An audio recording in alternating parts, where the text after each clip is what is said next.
Bum bum bum bum bum. Bum bum bum. Bum bum bum bum bum bum bum. Bum bum. Bum bum bum bum. Hey everybody. Come on in. It's time for Coffee with Scott Adams. There will be cursing. Yeah, a little bit later. There will be cursing. I know. I said I wouldn't do it anymore. It's bad for my monetization. And it's certainly inappropriate in many situations. But some days you just have to do it. But we'll get to that. First, the good news. You're going to enjoy the simultaneous sip. It's that great feeling that starts your day. And all you need is a cup or a mug or a glass, a tankard, chalice or stein, a canteen, jug or flask, a vessel of any kind. Fill it with your favorite liquid. I like coffee. And join me now for the unparalleled pleasure, the dopamine hit of the day, the thing that makes everything better. It's called the simultaneous sip. Go. Good morning, San Ramon. Neighbor, good to see you. So, I want to start with some good news and a positive thing. Oh, we're going to get to the coronavirus. We're going to get to Roger Stone. But let's do some good news first. So, yesterday I got a package in the mail, and I want to tell you about how that went. This is a marketing story. It's a persuasion lesson. Okay? So I get something in the mail, and I open it up, and it's this box. There's something in it. And something sort of heavy. So I think, what could it be? Now, the first part of the story is, this is a really good box. It's not quite Apple computer quality where you're opening your iPhone, and it's like an essential experience, but it's not bad. It's not bad. It's sort of a smooth thing, and it just sort of slid open pretty well. And I open it up, and there's some packing in there, and I have to sort of dig around in the packing.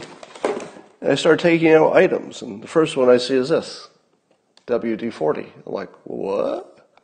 Why is somebody sending me WD-40? And then the next thing I take out is this tape. It's a black electrical tape. What? And then the next thing is these goggles. What? Right? And then I get to the real meat of it, this book. It's called Friction by Roger Dooley. Now, you'll see that I just did his podcast, and it's in my Twitter feed. You can find the link to it, so my interview with him. Now, I talk about friction all the time on the podcast, and I think Roger Dooley was, that may have been one of the reasons he wanted to talk to me and interview me, and he sent me his book. Now, here's the payoff here. A lot of people send me books. I try to discourage it because my house would actually just be full of books. Because if you can imagine how many authors would like me to mention their book, and it's a common practice to send a book out to other people. Now, I don't know, hundreds of people over my career, hundreds and hundreds, have sent me books in the mail. And usually it's just wrapped in a mailer, and you open it up, and there'll be a little note on the inside. And I don't pay much attention to them, and I don't read them generally, and then I have something I don't want to throw away, but eventually I do. So generally, everybody fails at that task of getting my attention. But this one caused me to stop and focus, and it gave me things I can't throw away. I'm not going to throw this away, right? And it's a size I wouldn't buy. I actually have WD-40 in the garage, but I don't have this size. So every time I see this, I'm going to say, oh, that's that Roger Dooley book, Friction. And then because the book is called Friction, he's got something about friction in there. And then the goggles, there was a little note, very nice little note that came with it from Roger, explaining that the goggles are so you can see the friction, etc. Now, it's a book, I think, that involves persuasion and friction. I haven't dug into it yet. I hear good things about it. Got great reviews. And here's my point. Look how different the level of marketing skill was in this example compared to basically everybody else. Everybody else. So it was quite memorable. Let me promise you, I'm never going to do this again. I'm never going to open a cleverly packaged book and then show it on Periscope. So if you're an author and you just said to yourself, aha, now I know what to do. I can get some attention if I send a cleverly packaged book. It only works once. I'm never going to do this again. Don't send me another cleverly packaged book. It's not going to work. All right. But this was a great job. Roger Dooley, if your book is as good as your marketing, you should all read that book. All right. Let's talk about the coronavirus first. There are 570 confirmed cases of it outside of China. But there should be, let's say there's a 2% death rate. So that would be around 11 people who should have died outside of China who were not actually just people who were in China just recently. And I'm still waiting for the reports of non-Asian deaths. Now, I think there was an 80-year-old who died recently. Not sure that counts because any kind of a flu can take out an 80-year-old. So we still have that open question whether there's something about this virus that has a preference for, the speculation is that there's something about the receptors in the lungs of Asian men in particular, more so than women. But we'll see. So I would say that's just an open question. I'm still waiting. And the absence of confirmation that it's affecting everybody equally is starting to get noticeable, isn't it? So we'll wait for that. Think a little bit into the future and see how we're going to handle the next pandemic. So I hope we're doing a good job on this one, but think a little bit in the future and imagine the technology that we'll have. China in particular, of course, will have the ability to remove, and already have, remove all sense of privacy. So the Chinese, basically, they're losing their privacy. In the United States, I'm going to guess that our penetration of cell phones here is probably higher, smartphones, than China if you look at the entire country of China. So our country, in theory, already has the technological ability, maybe not the will and maybe not the legal authority, but certainly the technological ability exists for our government to immediately know where everybody who has a phone is. Imagine, so that's the first thing. So in the future, we'll know where everybody is, and in theory, that would be enough to tell you who is associating with who, and you could quickly clamp down on a pandemic because you say, oh, this little cluster. Send a text to their phones and tell them to wait there. That's just an example. So most of them wait there, some of them don't, but you can still follow them, you catch up to them. So, but also, what if a technology like that Clearview app someday in the future could identify somebody who recently traveled to China? Because I assume that in some databases somewhere, there must be records of who traveled where. I mean, I don't know where those records exist, but you have to think that any plane coming in from the United States, we probably have some kind of accounting of where they came from, right? I mean, that seems obvious. So suppose you had the Clearview app, which identifies faces of people and puts an identity on them. Right? At the moment, it's being used by law enforcement. And maybe you can assume that it's always only used by law enforcement, but I assume that kind of app, if it's not that one, some other one, will be generally available. Imagine having your augmented reality glasses on. Snapchat is making one. I think Google's got one. I'm sure Apple has one. And you're walking down a public street, and you've got something like the Clearview app technology that can recognize faces and put identities to them. And then, only if there's a pandemic, and remember this part, because this is the part, if you don't catch this part, you'll have a totally different idea of it. Only in an emergency and only in a pandemic, let's say, this is just hypothetical, we're just brainstorming here.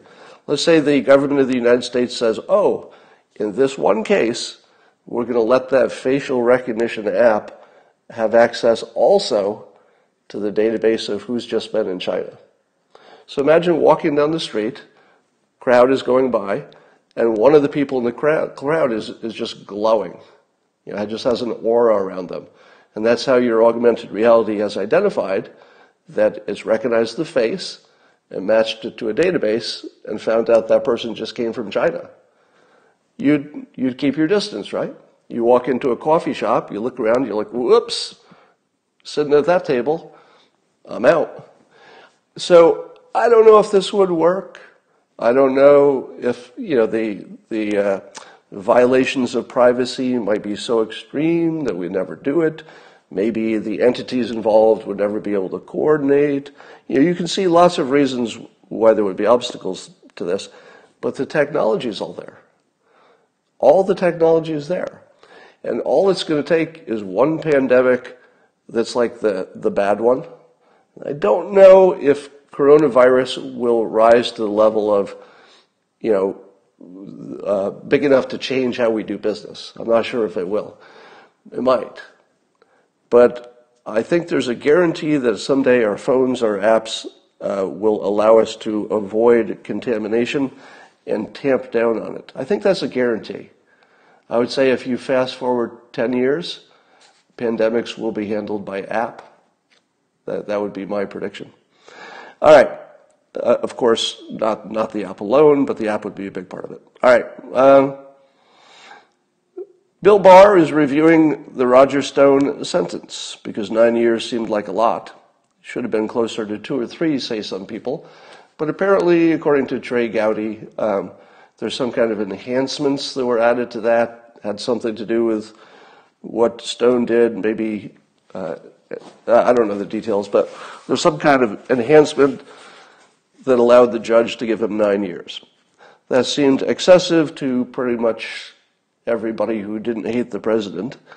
So Barr is looking into it, and the president weighed in on it. Now, what do you think about the president weighing in on a question in the justice system? Well, all the smart people say the same thing. Trey Gowdy said this. Probably everybody will say this. Doesn't matter if you're Republican or Democrat. There's a general sense that you don't want the president to be putting his finger on the scale. The Justice Department should do its thing, and the president should just stay quiet and let it play out. I agree with that 99% of the time, but 1% of the time, or some small number, there's going to be a violation of justice so blatant, so obvious, so disgusting, so divisive to the country that it would be an abdication of responsibility for the president not to step in. It would be a miscarriage of justice. So if your president steps in on the extreme case, one that is clear to everybody watching it, and I think it is, and I'll talk a little bit about why it's so clear, but I think it's clear to everyone who sees it that there's something wrong with that, the 9-year thing, all right? And it looks there are at least 2 things wrong with it. One is the extremeness of the, or the degree of the penalty, more than, you know, some pedophiles and bank robbers get. But beyond that, we're now learning that at least one of the jurors, and I think it was the jury foreperson, was not only an attorney, which you say to yourself, what? But somebody who ran for office as a Democrat, is an anti-Trumper, and was pushing online on social media the Russia collusion. Exactly the person you don't want on a trial for Roger Stone. I mean, I don't know how a lawyer gets on a jury to begin with. I mean, that alone is already a little flag. But I think in some cases lawyers do serve. But if you're a known anti-Trumper and you've got a long history of it and it's documented, And you're an attorney, and they make you the foreperson? How is that not the most obvious miscarriage of justice you've ever heard of? Yeah, now somebody's reminding me in the comments that jury foreman was tweeting anti-Trump stuff during the trial. During the trial. Now, here's something I'm going to add to the mix. I've served on jury trials, and in one case in my 20s, I was selected as the jury foreperson. Now, it's funny the reason I was selected. The reason I was selected is I'm the only person who wore a suit to every day. And the reason was I was going to work before and after that at a bank, and I was just fitting in, the jury trial in the middle, and then I would just walk back to work because it was pretty close to work. So I was wearing my work clothes, which back in those backward times was a suit. So the other jurors said, well, there are 11 of us in casual clothes, and there's this guy in a suit, so who are we going to pick for the jury foreperson? How about suit guy? So I became the jury foreperson because I accidentally wore a suit. Accidentally meaning coincidentally. And as you all know, because I mention it too often, even by then, I was a trained hypnotist. What kind of fair trial do you get if your jury foreperson is a trained hypnotist? Well, I've said this before. I don't know that the other 11 people were necessary because things were kind of going to go the way I wanted them to go. How do you think it turned out? Things went the way I wanted them to go. And it didn't start that way.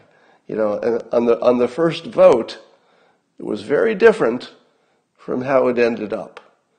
And if you're guessing that it ended up very similar to what the hypnotist who was also the jury foreperson wanted it to end up as, well, you would be correct. Was that a fair trial? Well, I think it was fair because the result was a hung jury, and I don't think that they tried it again because it was something like 6-6. So I don't think you normally try a case again. It was a drunk driving case. I don't think you try it again if it's a hung jury 6-6, but maybe there's some exception to that. Just so you know, there were some extenuating circumstances, etc. So it wasn't as clear as, it wasn't an obvious guilty thing as you might imagine.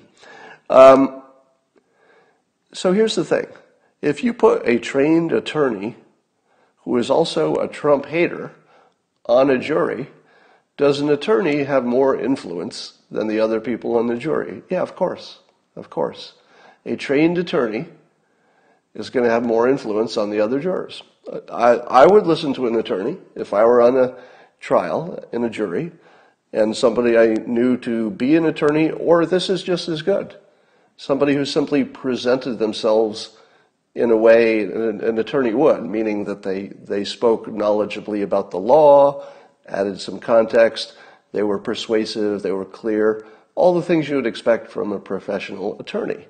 I wouldn't even need to know they were an attorney, but I would imagine that they would influence me just by being good at communicating and persuading. So I would think that you could throw out the trial for no other reason, and it would be perfectly legitimate, than the fact that we've discovered that the jury foreperson was exactly the last person you want. Exactly the last person you want. Now, had it gone the other way, let's say there was a jury foreperson who was an attorney, but was pro-Trump. And then let's say that the result was innocent. 12 people in the end decided to acquit. Let's say acquit, not innocent. Let's say they had decided to acquit, but the foreperson was also kind of questionable in terms of bias, but questionable the other way. Would that be okay with me? Yeah, it would be. It would be. Because our system is designed to have a very high threshold for putting people in jail. It's a high threshold. So if the jury foreperson can convince all the other people, in my extreme example, they all agree in the end, I think that probably means the case wasn't that strong. I don't think anybody could turn 11 jurors if it was a slam dunk. You know, if the evidence was just, here's the guy on video, you know, here are the 3 witnesses who were part of it. You know, if it's that kind of a case, here's his DNA. If it's that kind of a case, it doesn't matter how persuasive the foreperson is. But if there's a little bit of judgment involved, a little bit of gray area, or let's say that the attorneys on both sides sort of fought to a tie. You know, it looked like they both made a good argument. In those cases, a super influential person on the jury is going to determine the outcome. You heard it from me. All right. Trump was asked what impeachment taught him, and he gave the best answer I've ever said. He said that Democrats are crooked. Thanks for coming. I just shortened what he said into my own words, but essentially he said, "What did you learn from impeachment?" Well, I learned that, you know, Democrats are vicious and crooked, and no more questions. Thanks for coming. It was kind of the best answer I've ever seen for that kind of a question. All right, but we're not done with Roger Stone. That was just in my notes in the wrong place. So, can somebody fact check me on this? I first noticed the reporting about this Roger Stone juror from Mike Cernovich. And then not too long after that, I saw lots of tweeting and other news sources, and now it's headline news everywhere. Did Cernovich break this? And are they not giving him credit again? Because that's happened, right? Have there not been other situations where Mike Cernovich broke a story, became a national story, and then they don't give him credit for it because it's Mike Cernovich? Yeah, I'm seeing some confirmation here. I think that's the case. And every time I would read a story, I'd start it out and say, okay, somewhere in the first, maybe the second paragraph, it's going to say something like, you know, Mike Cernovich broke this story, and then I finish the story, and it's like, where's Mike? So that's an open question. So I tweeted this morning, what's the difference? I'm asking a lawyer, so this is an actual question. It's not I'm not trying to win a point. I'm actually asking the question, and it was in my tweet. And I asked, is there any lawyer who can explain to me whether is it accurate to say Brennan and Clapper broke the same or equivalent laws as Roger Stone? Now, I keep hearing pundits say something like that on social media and on TV news, but is that accurate? I think I would have to know a lot more about their individual cases and a lot more about the law and a lot more about the precedent to even know the answer to that question. But somebody's clarifying that the juror outed herself on CNN, but Mike is the one who looked into her social media record and found out there was a problem. So that sounds right, but let's just say I don't know all the details there, but I suspect that Mike Cernovich is not getting the credit that is completely due, but we'll wait and see. So I don't know the answer to that. Did Brennan and Clapper actually do something that's the same as what Roger Stone did? Or does it just remind us of it, but one is legal and one is not? Because I don't know the answer to that, and I'd really like to, because that will determine how pissed off I am. That will determine how angry I am. Now, as somebody said, cases are not related, meaning I shouldn't look at some unrelated case of, you know, Clapper and Brennan and say, well, therefore I draw judgment about this Roger Stone thing. I'm not doing that. I'm only trying to decide how mad I should be, because I can certainly compare them to find out how mad I should be. I don't think that, you know, either of them should be entered as evidence in the other trial or anything like that, but I'm a citizen. I can watch both of them, and I can say one is different from the other, if they are. So I think it's fair to know that question, and I believe the public is owed that answer. The public is owed that answer. We really need to know that, because if you listen to let's say the right-leaning media, it's being described as probably the most grotesque miscarriage of justice I don't know, since OJ or Your mileage may vary, but what's worse than this? Is it true? Is it true that Brennan and Clapper made the same, broke the same or some kind of equivalent law, and yet they're getting away with it and nobody's even indicting them? Is that what's happening? Or do I just not understand the law and there's something about their situation which is not nearly as serious in terms of how the law treats it as the Roger Stone case? I don't know. It's a question.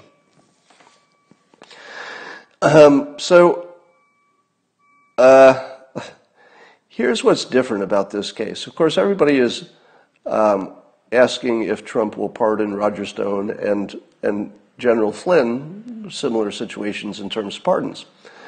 And I'm watching social media start to erupt, and I'm going to ask you this. Is the president really going to make that decision? Or is social media in the process of making the decision, and the president will follow that decision? Which one of those things is happening right now? The way it will be reported is that the president made the decision to either pardon or commute or not.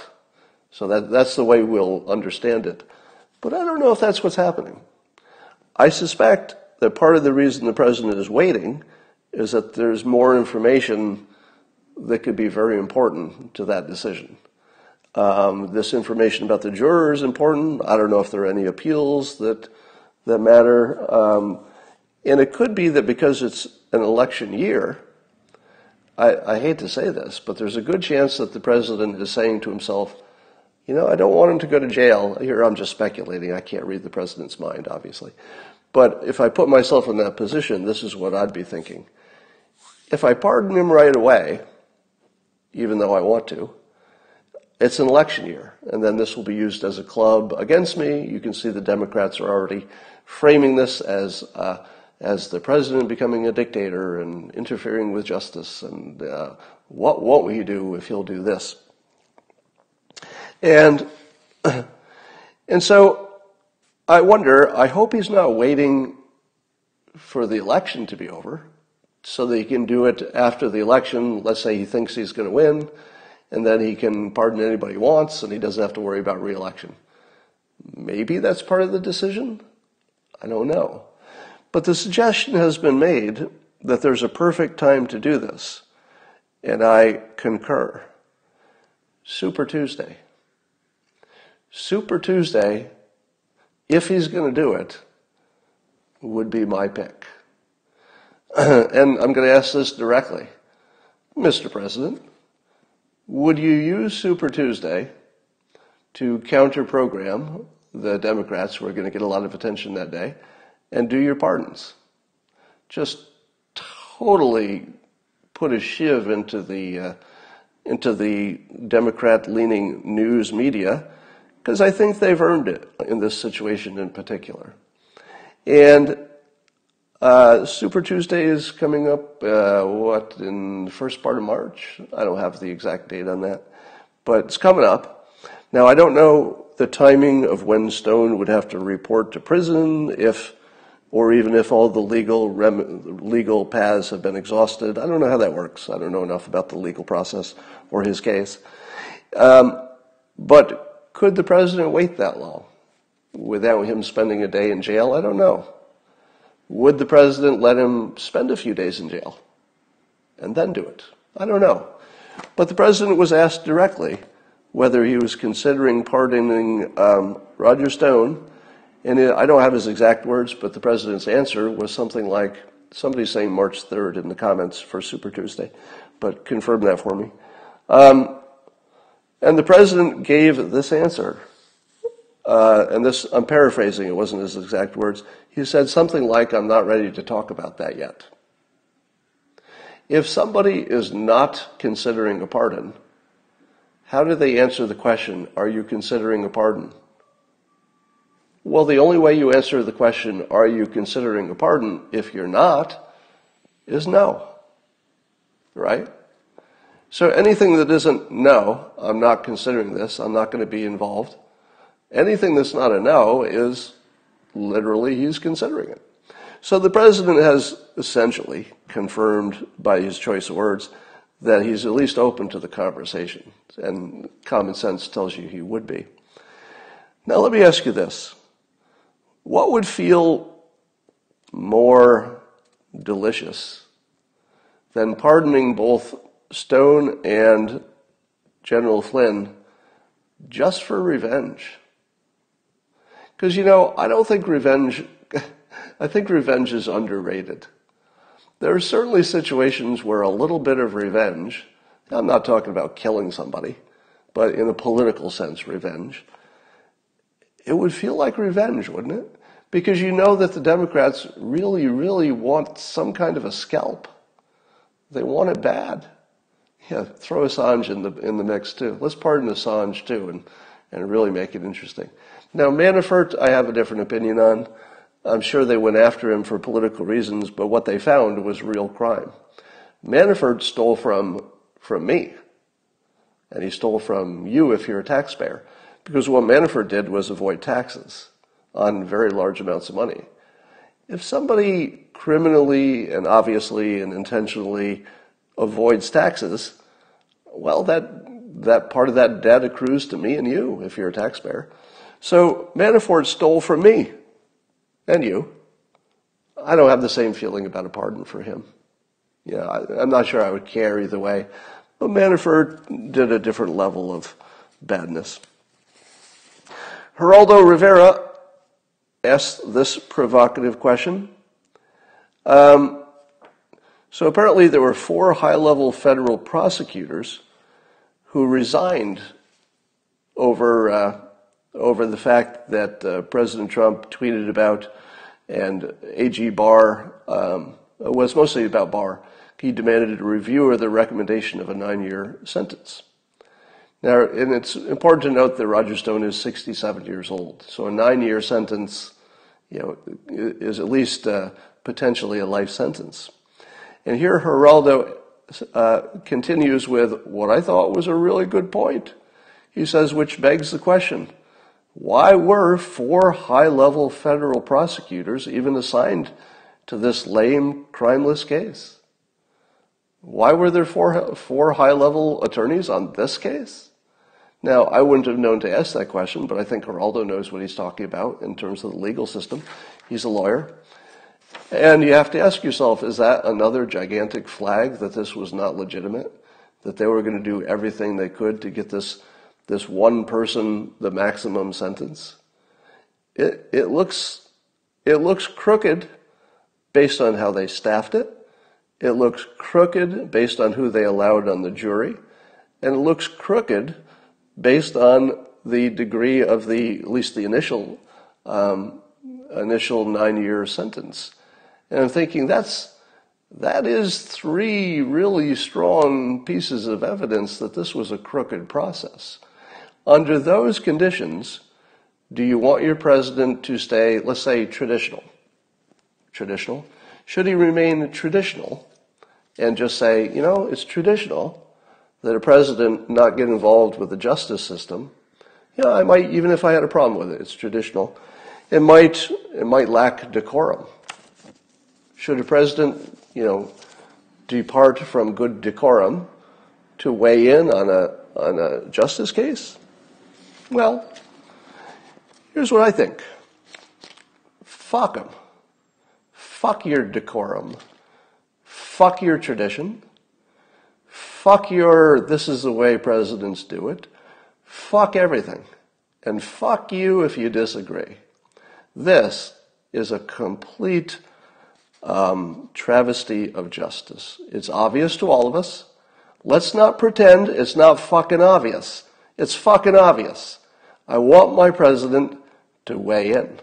I want my president to interfere with travesty of justice.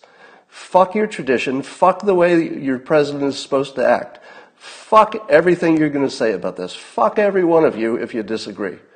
Most of you agree, so I'm not talking to you. No fucking way should this president stay out of this.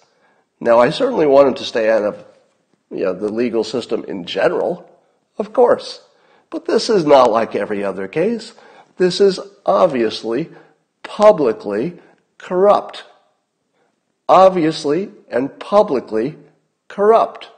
If my president won't weigh in, I don't care who the president is, if my president won't weigh in on a case that's obviously and publicly corrupt, well, fuck the president too. Fuck him if he won't do that little thing that the country certainly deserves, certainly ought to get it. Now, here's my prediction. You elected the right guy. I don't see any possibility, honestly, I don't see any possibility that Trump will not pardon Stone. I assume I assume Flynn will get a pardon too. Maybe there's some different issues there that need to be played out before that happens. But, oh yeah, and fuck the media too. Thanks for suggesting that. All of you fucking assholes in the media who are trying to make Roger Stone go to jail so you can jerk off to it, fuck you. Fuck all of you. You know this is just for pleasure. This is a pleasure prosecution. This is a feel-good prosecution. It's corrupt. And fuck anybody who thinks that this is the way this country should run.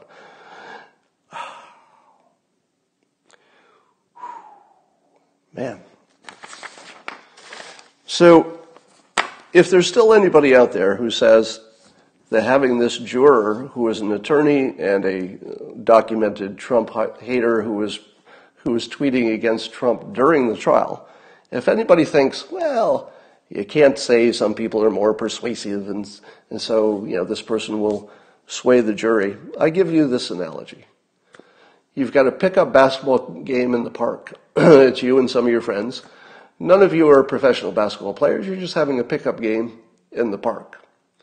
Michael Jordan walks up in his prime. Not retired Michael Jordan, but in his prime Michael Jordan. He says, "Can I play?" And you say, "Oh, all right." And Michael Jordan joins your team. Who wins? Which team wins? The team of people who play basketball on the weekends sometime? Or the team that plays on the weekends sometimes and has Michael Jordan on the team? It's Michael Jordan's team. He wins every time in the playground. That is the degree of difference between having your jury foreperson a trained attorney or a trained hypnotist. If you have that situation, you just added Michael Jordan to the jury and you made the other 11 people irrelevant. You could trade them in, you could switch them out. It doesn't matter if they have functioning brains. It doesn't matter what their bias is. It doesn't matter. Because add Michael Jordan to your pickup basketball game and you know how it's going to go. So it's a travesty of justice. It's horrible. Let's talk about other assholes. John Kelly is talking out about Trump's, in his opinion, not succeeding with North Korea. And John Kelly, who is being a bit of an asshole here, says that he predicted that North Korea wasn't going to be serious and they were just going to stall for time. And so therefore, and he thinks he could have, maybe had an impact on that, I guess. No, I guess he didn't have an impact, so he wouldn't say that. Here's what's missing from that analysis. President Trump removed the reason for North Korea and the United States to even care who has what weapons. He removed the reason. Are we at war with North Korea? No. Does North Korea think we're going to attack any minute and therefore they need to get ready? Probably not. I think Trump convinced them that we have no interest in attacking them. Why was Kim Jong-un, rattling his saber and aiming his nukes at us and testing nukes? Well, because he thought we might attack him. Trump basically solved the problem without solving the problem. He took away the reason. If you're not bright enough to see that he took away the reason, I'm not sure you should be talking in public. So, John Kelly, that was not your finest moment. All right. So, I think that's, one other interesting tidbit. So Adam Schiff, his district is, hugely, solidly Democrat. It's here in California, Southern California, not my district. But he has a challenger, I've mentioned before, Jennifer Barbosa. And she's running as an independent. Now, her argument is that you need to be an independent to have a chance against Schiff, because he has the vast majority of Democrats. Well, there are far more Democrats in the area than anything else. In fact, there are only 16% GOP in Schiff's area. But there are 30% independents. Now, I don't know how independent independents are. All right, I'm not sure that real independents exist, but let's say they do. And the reason I say that is that most independents reliably vote one way or the other. Yeah, it's sort of an exception if they ever cross lines, if they ever vote a different way. Let's say it's a surprise. So if you add the 30% independents and the 16% of GOP, you get 46%. If she could cleave off enough Democrats who are mad at Schiff for one reason or another, for not doing his job and just playing around, trying to, basically he's playing Moby Dick, and he's just trying to harpoon the great white whale, but it's not happening. So I'm just calling her out because I think the country would be better off without Adam Schiff in government.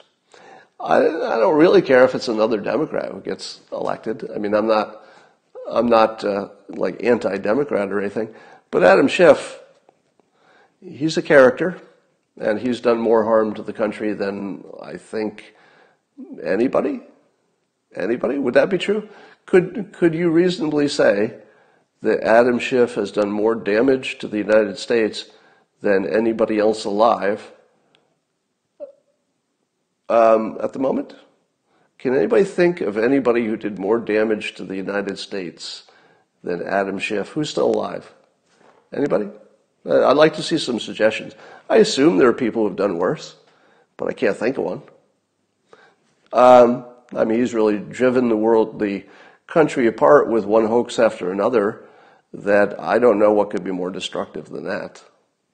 Does anybody have a suggestion? I mean, it's a serious question. No matter if you're Democrat or Republican, you'd have to agree that he pursued a Russia collusion hoax and a Ukraine case that never really was going to go anywhere. And he wasted all of our time and made our government ineffective and deepened the divide, added fake news to the mix. Is there anybody who did more damage to the United States than Schiff? I mean, honestly, that's just an honest question. I can't think of anybody.